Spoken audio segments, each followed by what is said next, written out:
যদি কোনো বান্দা, যদি কোনো বান্দি এই জিকিরটা করে, কোন জিকির?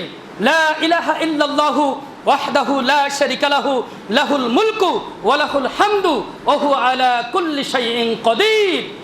আমরা সবাই মনে হয় এখানে জানি, তাই না?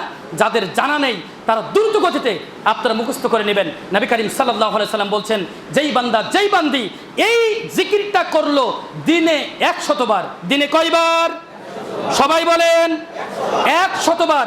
দিনে যদি কেউ পড়ে লা ইলাহা ইল্লাল্লাহু ওয়াহদাহু লা শারীকা লাহু লাহুল মুলকু ওয়া লাহুল হামদু ওয়া হুয়া আলা কুল্লি শাইইন কাদির, এই দোয়াটি যদি কোনো বান্দা, যদি কোনো বান্দি পড়ে, তার জন্য 5টি ফজিলত রয়েছে। সুবহানাল্লাহ বলবেন না? 5টি ফজিলত রয়েছে। এক নম্বর ফজিলত, যদি কোনো বান্দা, যদি কোনো বান্দি পড়ে লা ইলাহা ইল্লাল্লাহু ওয়াহদাহু লা শারীকা লাহু লাহুল মুলকু ওয়া লাহুল হামদু ওয়া হুয়া আলা কুল্লি শাইইন কাদির, যদি কোনো বান্দা, যদি কোনো বান্দি 100 বার দিনে পড়ে, তাহলে তার জন্য 5টি ফজিলত রয়েছে।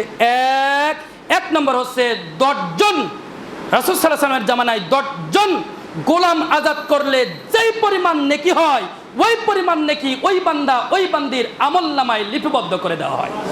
সুবহানাল্লাহ। কত ফজিলত আপনি বুঝছেন কিনা আমি জানি। 10 জন বন্দি মানুষকে, জেলে বন্দি মানুষকে যদি আপনি এখন ছাড়িয়ে আনেন, বলেন তো কত লক্ষ টাকা খরচ হতে পারে?